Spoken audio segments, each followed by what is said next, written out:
Good morning, church, and good Sabbath. The Lord be with you, and also with you. I was going to be speaking to you from outside today, but the light just wasn't right for me to try to photograph and do the video by myself. And there were too many lawnmowers buzzing around, creating a lot of noise. So back inside, I am driven. So when Jesus rides into Jerusalem, tens of thousands are crowding into Jerusalem with him. Tens of thousands of people are packed into Jerusalem for Passover. This is the Jewish festival that is remembered and celebrated, the Jewish people's liberation from Egypt, their freedom from slavery. Passover at its core is a story about liberation and freedom. Now today, literally today, this is a different type of Palm Sunday. This is a Palm Sunday where we have to celebrate with physical distancing, and I know it's tough. I'd rather be there with you. There's no rubbing shoulder to shoulder in large crowds like on that first Palm Sunday. Now we have to be at least 6 feet apart and even drive by a person's house and honk if we want to wish someone a happy birthday. But Palm Sunday is a story about liberation and freedom.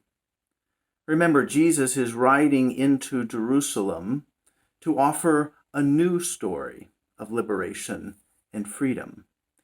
It's the story we now celebrate as Holy Week. It's our story of salvation, and Jesus indeed leads the way. Jesus started this new story of salvation by riding into Jerusalem on a donkey and a colt. While Jesus is our story of salvation, I'm wondering how we understand salvation in the midst of a pandemic. I wonder where we will find ourselves in the story of liberation and freedom on this Palm Sunday in a pandemic. Who rides into Jerusalem today to liberate us in the midst of a pandemic? Who sits today upon the donkey and the colt? Whom do we shout our hosannas to? Blessed are you, Son of David, who brings us salvation.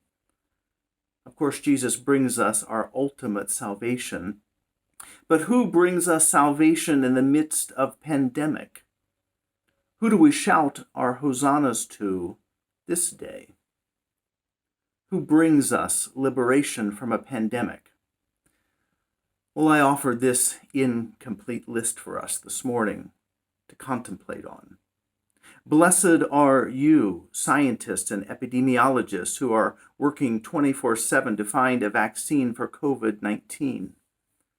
Blessed are you, doctors and nurses and hospital workers who are putting their lives on the line to save the lives of others. Blessed are you, Dr. Amy Acton and Governor DeWine, for providing wisdom and instruction on how to stay safe.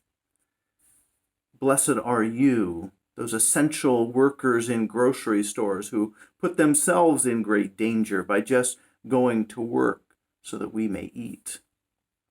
And blessed are you, paramedics who transport people to the hospital and risk getting sick themselves.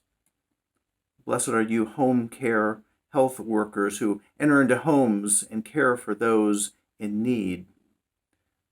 Blessed are you, our public servants who can't stay at home like us, but must go and work in and with the public. Blessed are those who are making sacrifices now, today, to liberate us and save us in the midst of this crisis. Blessed are you, and I mean you.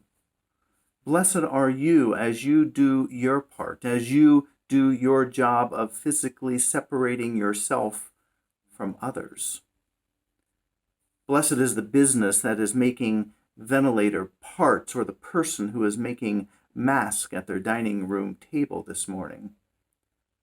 Blessed are you as you continue to create and find ways to love your neighbor, stay connected, and offer tender mercies.